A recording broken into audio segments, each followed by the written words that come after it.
guys, welcome back to another reading vlog. This week's reading vlog, I'm starting out with this book from Collen Hoover called A Noble Masquerade. I've already read some of it, so I've started it before talking to y'all, so I'm gonna give like a tiny bit of an update because I'm already like loving this book. But I'll read the back for you so you can hear what it's about in case you didn't know. So it says, Lady Miranda Hawthorne acts every inch the lady, but inside she longs to be bold and carefree. Approaching spinsterhood in the eyes of society, she pours her innermost feelings out, not in a diary, but in letters to her brother's old school friend, the Duke of Marshington. Since she never actually met the man, she has no intention of ever sending the letters, and is mortified when her brother's new mysterious valet, Marlowe, mistakenly mails one of the letters to an unsuspecting duke. It says, shockingly, this breach of etiquette results in a reply from the duke that soon leads to a lively correspondence. Insecurity about her previous lack of suitors soon becomes confusion, as Miranda finds herself equally intrigued by Marlowe, a man she has come to depend upon, but whose behavior grows more suspicious by the day. As the secret goings on at her family's estate come to light, one thing is certain. Miranda's heart is far from all that's at risk for the Hawthorns and those they love. Let's just say that you already find out something in chapter 5. I'm in chapter 6 right now. Do you like my cute little magnetic Harry Potter? This is Hermione. It's my bookmark. I think I got it at Books A Million years ago. But let's just say you find out something huge in chapter 5. Which, by the way, is where Marlowe mails the letters. So it's like very early on. And it's getting so good. I cannot wait to continue reading it. You just find out something in chapter 5 about Marlowe, and you're like, oh my god, I cannot believe I didn't know. I love that they told you so. I love that they told you so early on in the book. But you just find out something about Marlowe that is shocking. And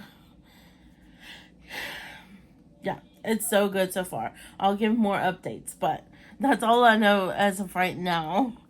And she was like freaking out when she didn't realize it at first when he told her that he mailed the letters, all the letters, and the letter that she had too.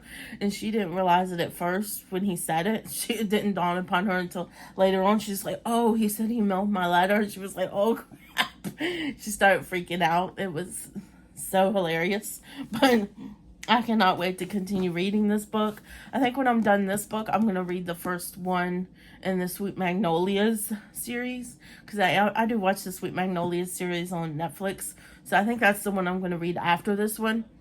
And then I don't know what I'm going to read after that. I'll have to wait and see. But I think that's what I'm going to read this time. But I'm so excited. I really like this book. I'll try to give you more updates as I go along. But this is kind of like set in times like Bridgerton, that type of thing. But I think this is like cleaner than Bridgerton is, because I'm pretty sure this is like a Christian romance book. So I'm really enjoying it. It's already been kind of funny. I heard it's a pretty funny book, so, and a good time. So I'm excited to keep continuing reading this. And I'll try to give you guys more updates than I did in my last reading vlog, because I know I kind of skimped out on my updates out of my last reading vlog, but I will try to keep you more updated this one. So I'm going to continue reading, and I'll give you any updates as I go through the books. Hi guys, so I have a little update from my reading vlog this week. I finished this book, A Noble Masquerade by Collen Hoover, and it is a Christian Regency romance. I really enjoyed this. This reminded me a lot of Bridgerton.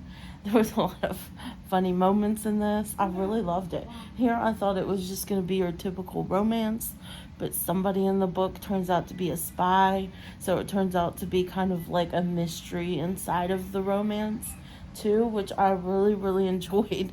So I did enjoy. I'm gonna give this 5 star. I haven't did my Goodreads yet, but I'm gonna give this 5 stars on my Goodreads. And yeah, I've already put in for the second book in the Hawthorne House to be on hold so I can read the second one, because I enjoyed this so much. The writing was so good, and there was just so many little laughs in the book. And I believe that the second one's about her sister. So, I mean, Miranda Hawthorne, it's about her sister. So, I'm excited to read the second one. And this was really good. I highly recommend it. If you love like that Bridgerton or something like that, then I think you would like this too.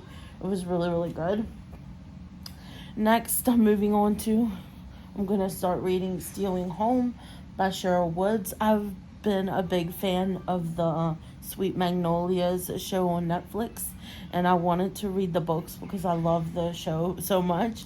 So I got the first book from my library in the series to try it and see if I like it, because if I like it, I might just buy the books in the series if I like the writing and everything.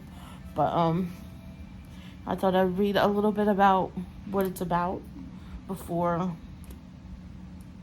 for you, so you can get like a sense of what it's about in case you haven't seen the series or anything. But it says Maddie Townsend might live in a town called Serenity, but there's been nothing calm or peaceful about her life since her marriage broke up. This stay-at-home mom has no job skills, an out-of-control 16-year-old son, a talkative 14-year-old who's suddenly gone silent, a 6-year-old daughter whose heart is broken, an ex-husband whose younger girlfriend is expecting their baby, and 2 best friends who think she's somehow qualified to help them open a fitness spa for women.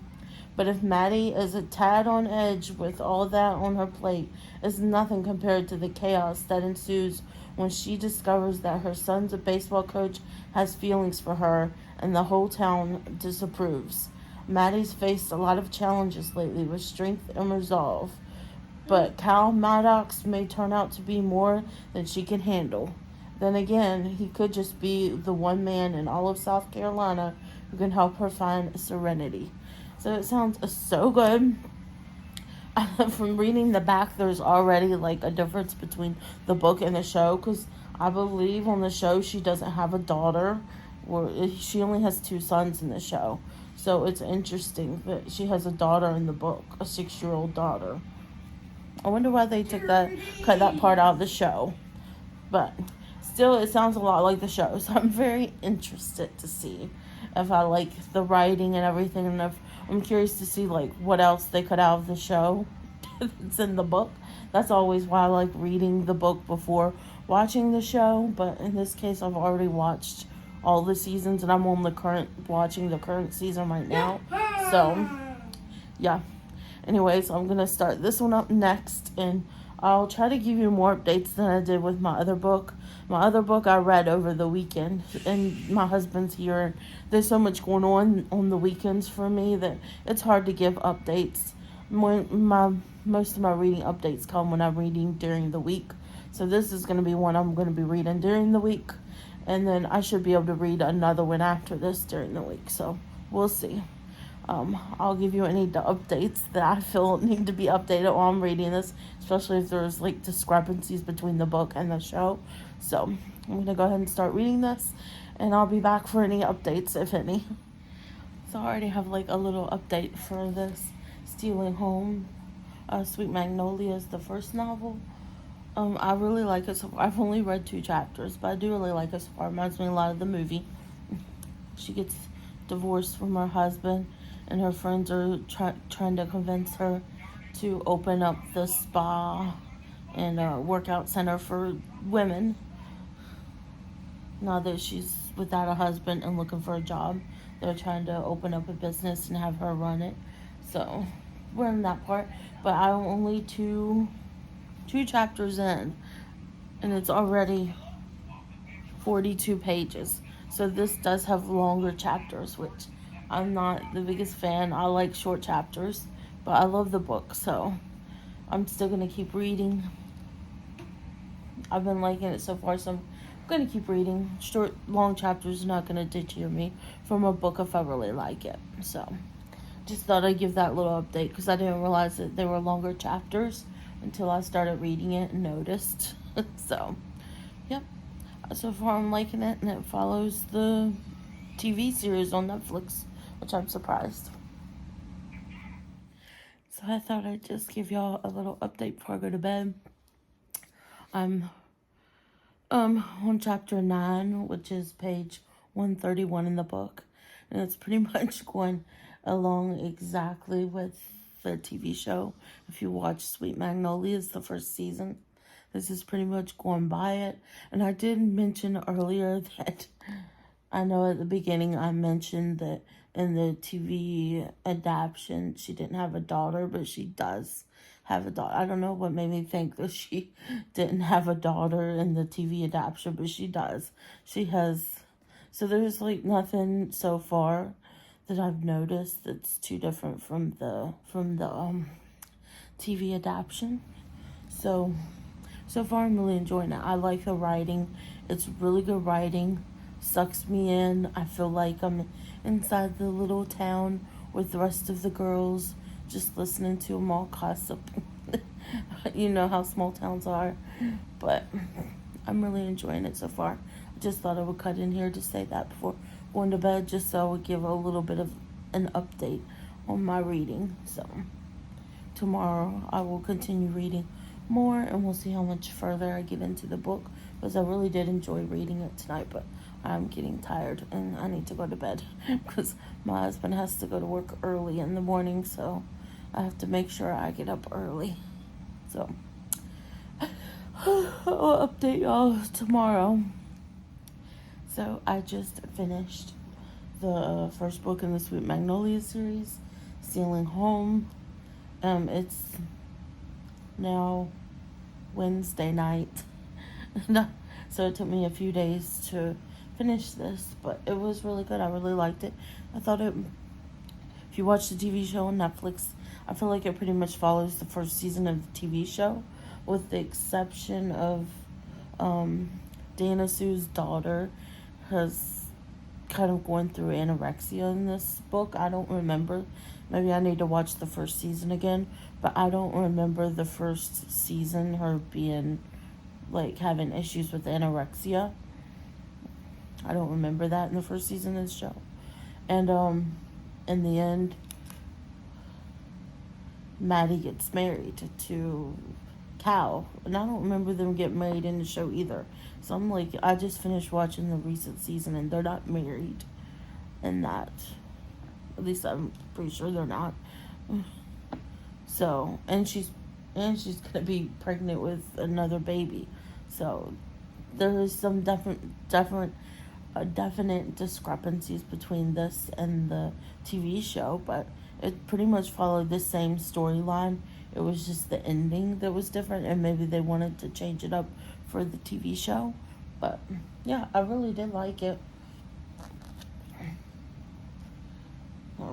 I give it probably 4 stars. It took me a little bit longer to get through it. It wasn't quite a 5-star read for me, but it's good enough that I want to keep on reading it. Mainly because I want to see what happens to all the characters and how it plays out versus the TV show. So I am going to keep reading. I'll probably go ahead and put the second book, if they have it at my library, I'll put it on hold.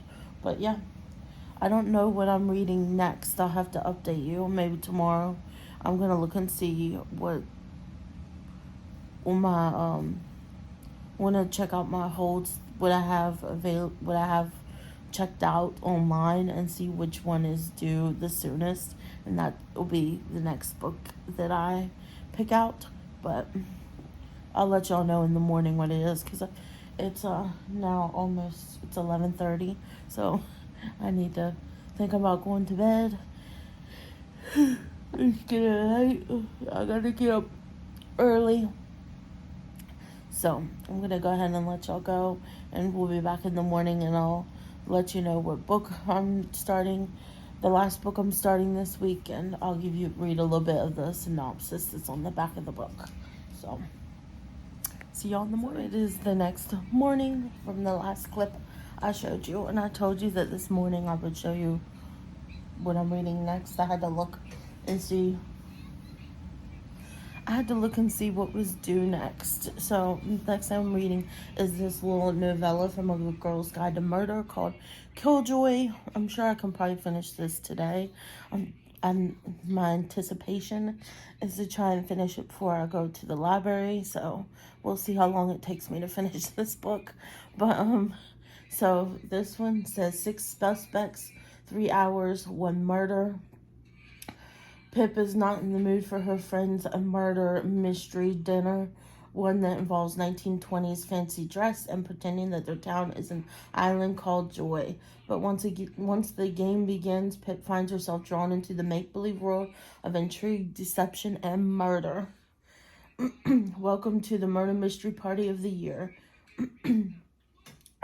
As Pip plays detective, teasing out the identity of the killer clue by clue, the murder of the fictional original Remedy isn't the only case on her mind. Welcome to the murder mystery party of the year. Fans of the hit series Good Girl's Guide to Murder will love Pip's final detective case in this mystery novella from the New York Times bestselling author Holly Jackson. Final detective case. I have a feeling I probably shouldn't be reading this after just reading the first book. But it was the one that was available next, so I took it. I also have Good Girl, Bad Blood over there to read too, but it's not. I think I still have like 14 days or something for that book to be due. But I'm going to read this. Hopefully it doesn't spoil too much of the rest of the books, because I want to read all of the books in the Good Girl's Guide to Murder, because I loved the first book so much. It was a 5-star read for me. So we're going to read that. And then after that, we're going to go to Confess from Collen Hoover. I'm not sure if I'll get to this one for this week's vlog. We'll find out and see. But usually I can read Collen Hoover's books in one day. So I guess we'll find out. Today's Thursday. And I like to at least post these weekly reading videos up on Saturdays. So we'll see. If I can finish this novella today, then I'll start on Collen Hoover's Confess today, and then I'm sure I can finish it by tomorrow. So anyways, I'm gonna go ahead and keep reading. I'm actually on chapter 2 already. I was reading some this morning when I woke up, but I'm gonna keep on reading, and I'll give you any updates once I'm done, and whether or not I'm including Collen Hoover's Confess into this week's reading vlog. So I'll see you guys then. So I just finished Killjoy. It was not even that long. It was 118 pages. Most of this in the back of the book is like a little excerpt from A Good Girl's Guide to Murder, and the latest one that she's written, 5 Survive. So this is kind of like a prequel of sorts to A Good Girl's Guide to Murder, because this murder mystery game takes place before A Good Girl's Guide to Murder, and she figures out at the end of the game, as invested in it as she is, she figures out at the end of the game, Annie does, of what she wants to do for her capstone project. And the Good Girl's Guide to Murder is all about what she chose to do for her capstone project, which is trying to figure out the case of who killed Sal Sai and his girlfriend. So this was really good. I liked it. It was a cute little novella, cute little read. I'd probably give it like 4 stars. It bugged the crap out of her though, because in the end she thought she had this really good theory about it, but it was wrong according to the murder mystery guide. It said she got her answer wrong, so it was bugging her at the end. But yeah, it was a cute little read. I really like her writing. It really sucks you in with the mystery and keeps you going, because some of the stuff they had made it seem like there was some other kind of mystery going on behind the scenes, when really it was all part of the game in the end. So yeah, it was really good. I'm probably gonna get ready and go to the library now so I can return this book and 3 other books that I've read. But I am gonna start with Confess next, Collen Hoover. So I'll read the little excerpt on the back. So I'm sure if I start this book, because it doesn't seem that thick, I can finish it tomorrow. So it says, Auburn Reed has lost everything important to her. In her fight to rebuild her shattered life, she has her goals in sight, and there is no room for mistakes. But when she walks into a Dallas art studio in search of a job, she doesn't expect to find a deep attraction to the enigmatic artist who works there, Owen Gentry. For once, Auburn takes a chance and puts her heart in control, only to discover that Owen is keeping a major secret from coming out. The magnitude of his past threatens to destroy everything Auburn loves the most, and the only way to get her life back on track is to cut Owen out of it. To save their relationship, all Owen needs to do is confess. But in this case, the confession could be much more destructive than the actual sin. In her magnificent and exceptional style, Colleen Hoover delivers once again a deeply moving story about how true love and family are ties that can never be broken. So this sounds like a really good read from Colleen Hoover. And I'm almost finished with all Colleen Hoover's books. I have this one, and then I have That Girl from the last one in the Slam series, and I'm completely caught up with all of Colleen Hoover's books. I've read every single one of them. So that was kind of my goal. At least I'm pretty sure I've read every single one of them. My library has all of them, so I've been pretty much reading them in my library. And there's at least a couple that I would probably want on my shelf so I can like reread later on because I love them so much. But yeah, I'm going to start this one now once I come back from the library and have lunch. So we'll see how good this is. I'm sure I'm going to like it. And I'm sure I'll probably at least get through half of it today and finish the rest tomorrow. So see you guys if I have any updates. Okay, I'm back so soon because I was opening up the book just to stick my bookmark in. And I seen there's a little excerpt at the beginning here. Little excerpt at the beginning that says, "The confessions you read within this novel are true confessions, submitted anonymously by readers. This book is dedicated to all of you who found the courage to share them." So I think that's interesting. So the confessions, any confessions that come out in this book are real confessions from real people who's anonymously sent them into Colleen Hoover. So that makes it even more interesting for me. So I'm really excited to start reading this. I have started reading Confess by Colleen Hoover. And it starts out with Auburn. In the beginning, there's a prologue that starts out with Auburn and her boyfriend at the time, Adam. I had to think for a second. Her boyfriend at the time, Adam. Apparently he's dying. And there's nothing more the doctors can do for him, so they move him from Portland, Oregon, I believe, to Texas, back where his actual hometown is, since the doctors can't, I guess he's at the best doctors. It doesn't really say, but I assume that he's probably at like one of the best doctors, and now that they say there's nothing else they can do for him, he's just gonna eventually die. They move him back to Texas, and his girlfriend, they're 15 at the time, his girlfriend at the time, Auburn, he says that he won't move unless she can come with him, because he gets to choose who he wants to have around him when he passes. And so Auburn moves to Texas. They end up letting her go to Texas with her boyfriend Adam and his family, but then eventually her parents are starting to get in trouble, and she has to come back home. So she can no longer stay with Adam in Texas. She has to leave. So that's where you start in the prologue at. And she's going to see him for the last time and tell him bye before she has to get on the airplane to go home. And it ends at that part. And then it comes the first chapter. And she's older now. And she's moved to Portland, Oregon. Or not to Portland. She moved from Portland, Oregon to Texas. She sold her car so she could move there. And she's working at a salon. But it says that she's not, because she's new there, she doesn't have any built-in clientele. So she's looking for a second job. I just got to this part where she sees a help wanted sign on a building as she's walking home from a lawyer which she said she has to pay for a lawyer. I'm not sure why yet, because it is literally just the beginning of the first chapter, so it hasn't said anything about why she needs the lawyer. But she's talking about how she's penny pinching. She had to sell her car for the apartment, and now she has to pay for this lawyer, so she's having to walk or take public transport wherever she goes. But since she's pinching pennies, she has to walk. I guess she can't afford the public transport.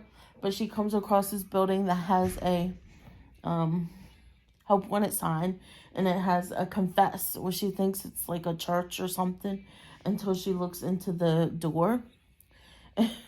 And there's a bunch of papers with different handwriting on it. And because I read at the beginning of the book that they said all of these confessions in here are from real people who really confessed anonymously to Collen Hoover, and she put them in this book. I have to read you these confessions because you have to hear. Some of these confessions are wild. There's only 3 so far, but I might have to come back and read all the confessions as I'm going through the book, because this is insane. This first one says, she says, I take a step closer and read a few of them. The first one is, every day I'm grateful that my husband and his brother look exactly alike. It means there's less of a chance that my husband will find out that our son isn't his.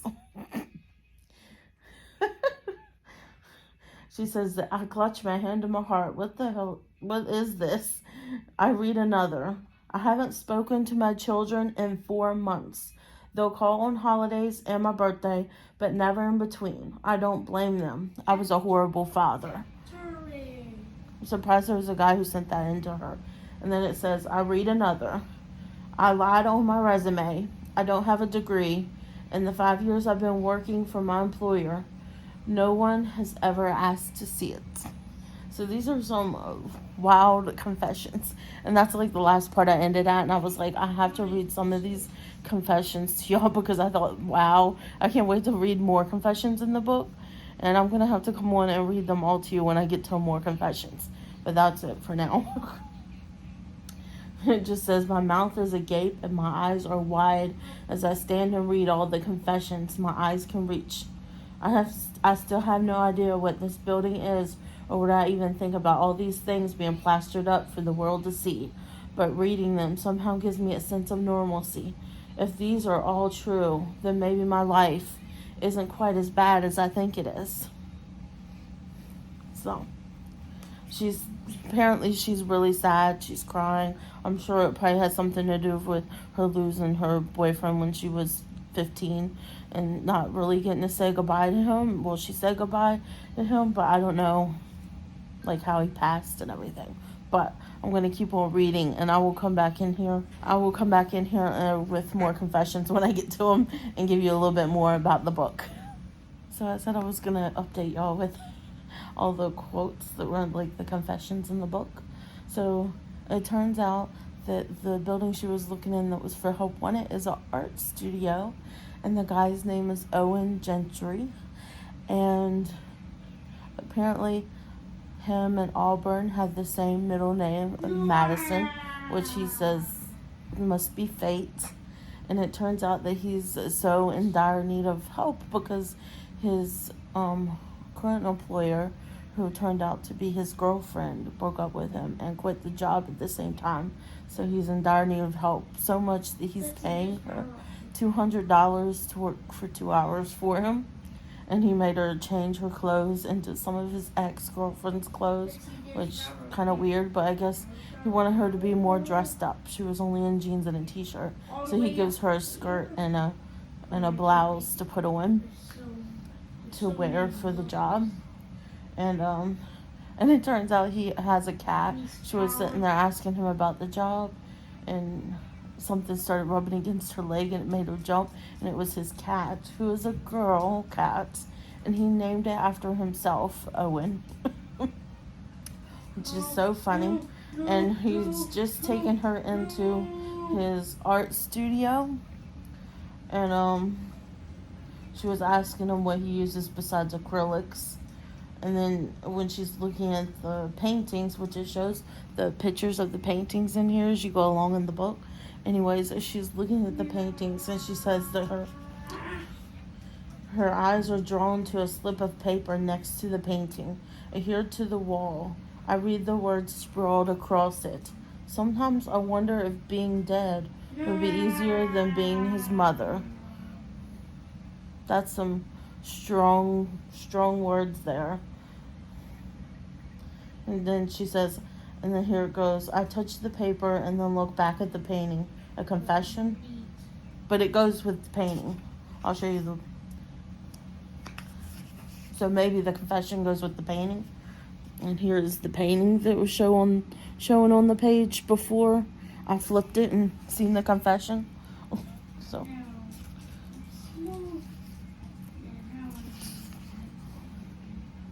So it says, so she said that I touched the paper and then look back at the painting, a confession. When I turn and face him, his playful smile is gone. His arms are folded tightly across his chest and his chin is tucked in. He looks at me as if he's nervous about my reaction. Yep, he says simply. I glance toward the window at all the pieces of paper lining the glass. My eyes move around the room to all the paintings, and I notice strips of paper adhered to the walls next to every one. They're all confessions, I say in awe. Are these from actual people you know? He shakes his head and motions toward the front door. They're all anonymous. People leave their confessions in the slot over there, and I use some of them as inspiration for my art. I walk to the next painting and look at the confession before I even look at the imprinted piece. I've never let anyone see me without makeup. My greatest fear is what I'll look like at my funeral. I'm almost certain I'll be cremated because my insecurities run so deep they'll follow me into the afterlife. Thank you for that, Mother. And then it says, I immediately move my attention to the painting, that is the painting. It looks like a skull. She says, it's incredible. I whisper, spinning around to take in more of what he's created. I walk to the window of confessions and find one written in red ink and highlight it. I'm scared I'll never stop comparing my life without him to how my life was with him. Those are some heavy confessions going on in this book that people have submitted. So she says, I'm not sure if I'm more fascinated by the confessions, the art, or the fact that I feel like I can relate to everything in here. I'm a very closed-off person. I rarely share my true thoughts with anyone, regardless of how helpful it might be for me. That sounds a lot like me. I don't really share my true thoughts with anybody either. Seeing all these secrets and knowing that these people have more than likely never shared these with anyone and never will makes me feel a sense of connection to them, a sense of belonging. In a way, the studio and the confessions remind me of Adam. Tell me something about yourself that no one else knows. Something I can keep for myself. She says, I hate how I always tie Adam into everything I see and do, and I wonder if and when that will ever go away. It's been 5 years since I last saw him, 5 years since he passed away, 5 years, and I'm wondering if, like the confession in front of me, I'll forever be comparing my life with him to my life without him. And I wonder if I'll ever not be disappointed. So that's the end of chapter 1. This is so good right off the bat. Chapter 2 is, I guess, going to be Owen's perspective. It says Owen there.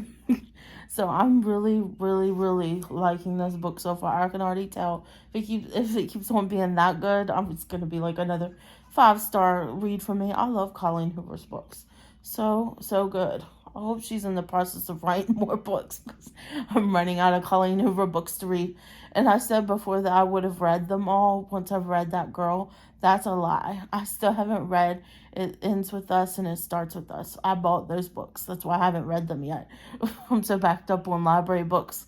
I haven't been able to read the books that I've bought. But now that I've read those little confessions to you. I'm going to go back to reading the second chapter, and I'll be back if any more confessions come along in the book. Hold up, I'm back again. I just started reading the Owen part. And it's, it starts out, she's here.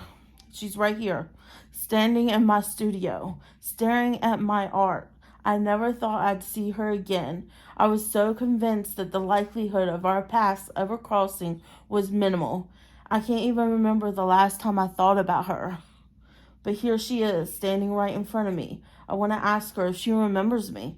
But I know she doesn't. How could she when we never even exchanged words?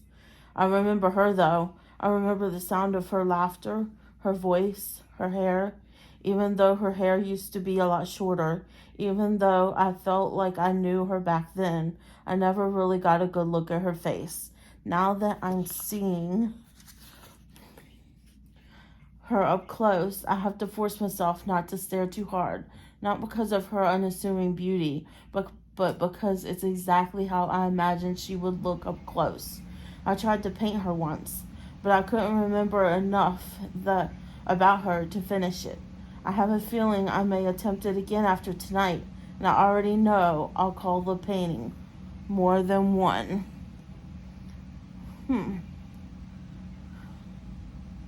So apparently he knows her. I'm wondering if maybe he was in the hospital when she was in the hospital in the prologue, when she was younger. But I'll report back. But I thought that just shocked me. I had to come on here and read that because I was like, he knows her? How does he know her? This is so good already. Again, so quickly. You can tell I really like this book. But it says here he's talking about it. It says when he was talking about his high school and his high school teacher, Mrs. Dennis. And he says, but alas, I don't want to think about high school or Miss Dennis or Hannah because they are the past and this is the present. And Auburn is somehow both. I had to read this part to you guys. She would be shocked if she knew how much of her past has affected my present, which is why I won't be sharing the truth with her. Some secrets should never be turned into confessions, and I know that better than anyone. I'm not sure what to do with the fact that she just showed up at my doorstep wide-eyed and quiet because I don't know what to believe anymore. Half an hour ago, I believed in coincidences and happenstance. Now, the idea that her being here is simply coincidence is laughable. When I make it back downstairs, she's standing statue still, staring up at a painting I called You Don't Exist, God, and if you do, you should be ashamed. I wasn't the one who named it, of course. I'm never the one who names the paintings. They're all titled by the anonymous confessions that inspire them. I don't know why, but this confession inspired me to paint my mother. Not as I remember her, but how I imagined she looked like when she was my age. And the confession didn't remind me of her because of her religious views. The words just remind me of how I felt in the months following her death. So he doesn't plan on telling her that he knows her. We'll see about that. I have a feeling she's going to find out eventually that he knows her. So I'm going to go back to reading now. So we're at a part in the book now where she's up in his studio where he paints, and apparently he never lets anybody up there. And she's asking him what's the worst confession that he's ever received. And he said, I knew this was coming. I almost wish I had lied to her and said I'd throw a lot of them away. But instead I point to the smaller box. She leans forward and touches it, but she doesn't pull it toward her. What's in here? The confessions I never want to read again. She looks down at the box and slowly pulls the lid off of it. She grabs one of the confessions from the top. My father has been. Her voice grows weak, and she looks up at me with daunting sadness. I can see the gentle roll of her throat as she swallows and then looks back down at the confession. My father has been having sex with me since I was 8 years old. I'm 33 now and married with children of my own, but I'm still too scared to say no to him. That's so sad. Says she doesn't just place this confession back into the box. She crumbles it up into a tight fist, and she throws the confession at the box like she's angry at it. She puts the lid back on it and shoves the box several feet away. I can see that she hates that box as much as I do. Here, I say, handing her the box she hasn't opened. Read a couple of these. You'll feel better. She hesitantly removes one of the confessions. Before she reads it, she straightens up and stretches her back, then inhales a deep breath. Every time I go out to eat, I secretly pay for someone's meal. I can't afford it, but I do it because it makes me feel good to imagine what that moment must be like for them. To know a complete stranger just did something nice for them with no expectations in return. Oh, says she smiles, but she needs another good one. I sift through the box until I find the one printed on blue construction paper. Read this one. It's my favorite. Every night after my son falls asleep, I hide a brand new toy in his room. Every morning when he wakes up and finds it, I pretend not to know how it got there, because Christmas should come every day, and I never want my son to stop believing in magic. That's a really good confession. That's a good idea. I never thought about doing that. She laughs and looks at me appreciatively. That kid's gonna be sad when he wakes up in his college dorm for the first time and doesn't have a new toy. She places it back in the box and continues sifting through them. Are any of these your own? No, I've never written one. She looks at me in shock. Never? I shake my head and she tilts hers in confusion. That's not right, Owen. She immediately stands and leaves the room. I'm confused as to what's going on, but before I take her time to stand up and follow her, she returns. Here she says, handing me a sheet of paper and a pen. Sitting back down on the floor in front of me, she nods her head at the paper and encourages me to write. Ooh. So, this is getting so good. I just had to read that little bit to you because it had some confessions in it. And that first confession was, wow, so sad. Yeah, so I'm still reading this book. And they spent all night together. Then he walked her back to her apartment. Made a date with her to meet her the next day. Never showed. It went to his point of view, and he was arrested for possession. And his dad was bailing him out. So that kind of pissed me off. It made me mad that he's on drugs, doing drugs, maybe. I don't know. He was saying to his friend in the bar that it's his first offense, so he shouldn't get but a slap on the wrist for it. And now it's back into her point of view, and she's pissed. It's like 3 weeks later. She hasn't heard from him since, and she's pissed because she hasn't heard from him. And she was sitting in a restaurant because it's her 21st birthday, and apparently Lydia, which has something to do, they have something to do with Adam, her ex. And anyways, she's supposed to meet her up for drinks to celebrate her birthday, but she never shows. And she's walking on her way home now, and she's talking about how she's pissed that she has to walk from work and past his studio, Owen's art studio every day. And here she's at this part. She says, when I reach his building, I'll stop and stare at it.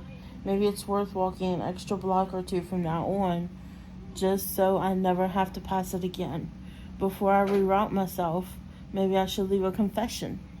I've been wanting to leave one for 3 weeks, and tonight everything has lined up perfectly for me to finally be pissed enough to do so.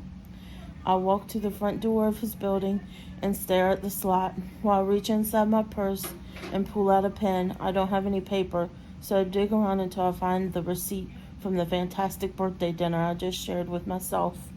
I flip it over and press the receipt to the window and begin my confession. So she confesses, I met this really great guy 3 weeks ago. He taught me how to dance, reminded me of what it feels like to flirt, walked me home, made me smile, And then, "You're an asshole, Owen." She says, "You're a butthole, Owen." I pressed the button on the end of the pen to retract it. Put it back in my purse. Oddly enough, getting that out on paper actually made me feel a little better. I began to fold the receipt, but flatten it back out and retrieve my pen in order to add another scenario. P.S. Your initials are so stupid. I love that. I just had to come in here because she was actually writing a confession of her own and I needed to share it. But this book is so, I literally cannot put it down. I'm on page 97 right now. And these Collen Hoover books, man, somehow she has the ability to suck you in from the very first chapter, prologue, whatever. From the very beginning, you're sucked in and you have to keep reading to find out what happens. So that's what I'm gonna do. You guys, this book is so good. So after I read the last confession, she went directly across the street to the bar that Owen took her to and asked for, he was gonna give her a Jack and Coke, and she said, "No, give me something a little less strong." She didn't say strong, she said something else, but he ended up making her a margarita, and like 2 steps in, she was like, "I want another one." And he's like, "Maybe you should finish that one first." She's like, "No, make me another one. It's my birthday," because it's her birthday. So she was like, "It's my birthday. Make me another one." And about 3 margaritas later, the bar owner is calling Owen to have him come pick her up because she doesn't know how to leave when it's closing time. And then when they're leaving the bar, finally leaving the bar together, she takes him to he looks terrible. Ask what happened to him, and she takes him to her salon to cut his hair, drunk. There's some pretty funny moments in here. And now she just woke up. She just woke up in his bed.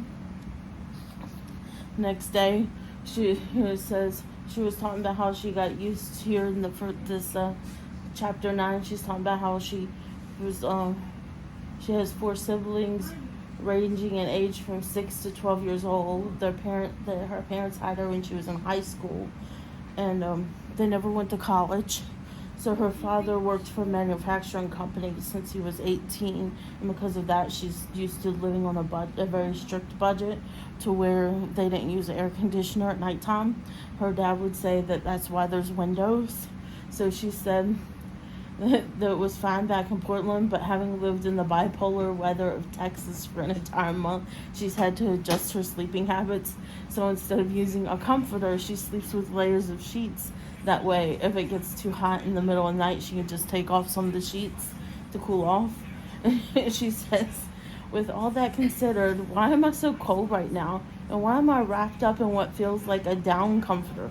Every time I try to open my eyes and wake up to find answers to my own questions, I go right back to sleep because I've never been this comfortable. I feel like I'm a little cherub angel sleeping peacefully on a cloud." And then she's like, "Wait, I shouldn't feel like an angel. Am I dead?" And then I sit straight up in the bed, open my eyes, too confused and scared to move. So I keep my head completely still and slowly move my eyes around the room. I see the kitchen, the bathroom door, the stairwell leading down to the studio. I'm in Owen's apartment. Why? I'm in Owen's big, comfortable bed. Why? I immediately turn and look down at the bed, but Owen isn't in it, thank God. The next thing I do is check my clothes. I'm still fully dressed, thank God. Think. Why are you here, Arborn? Why does your head feel like someone used it as a trampoline all night? It comes back to me slowly. First, I remember being stood up, and she says, the B word, butthole, but not butthole.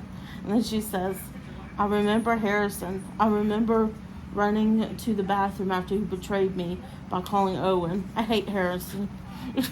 I also remember being at the salon, and oh God, really, Auburn? I was in his lap, cutting his hair. I bring my hand to my forehead, that's it. I'm never drinking again. Alcohol makes people do stupid things, And I can't afford to be caught doing stupid things. The smart thing to do right now would be to get out of here, which sucks because I really wish I could take this bed with me. And she says she quietly slips out of it and heads toward the restroom. And says, I close the door behind me and immediately begin looking through drawers in order to hopefully find an unused toothbrush. But I come up empty-handed. Instead, I use my fingers, some toothpaste, and an ungodly amount of amazing wintergreen mouthwash. Owen has great taste in bathroom products, that's for sure.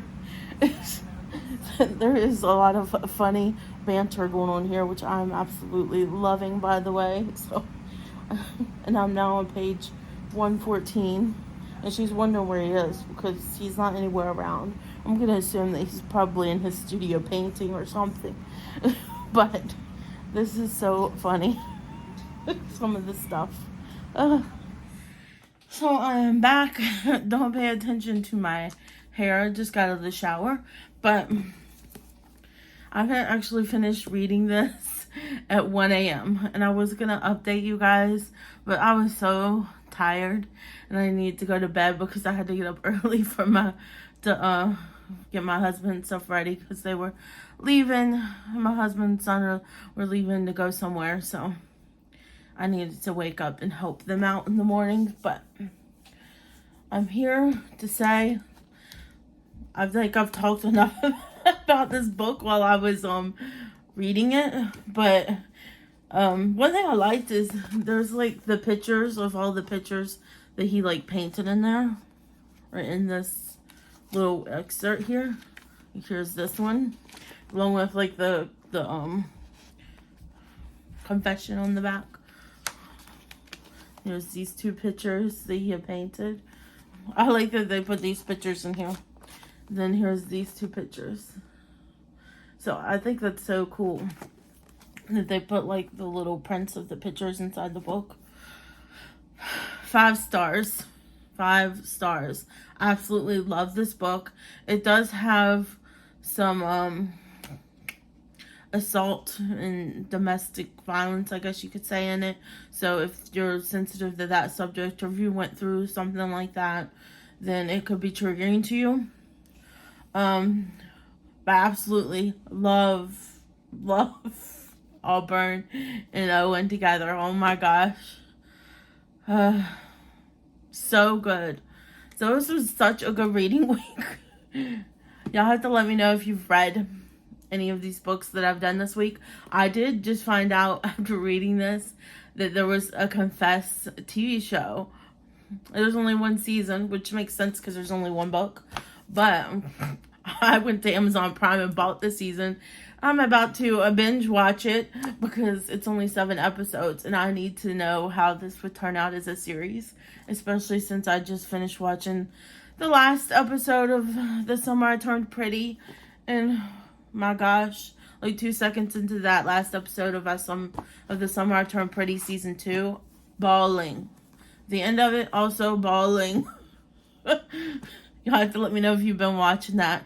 It's kind of good. It's good. I hate that some of it doesn't follow the book exactly, but I mean, what are you gonna do? But so I hope you guys enjoyed this little reading vlog week. If you liked this video, please give me a thumbs up down below. And if you're not yet subscribed, I would greatly appreciate it if you consider subscribing to my channel. And next to the subscribe button is the bell. You can ring that to be notified of all my future uploads. And I hope you guys are having a great day, night, weekend, whenever it is you're watching this. And I'll see you guys next time. Bye, guys.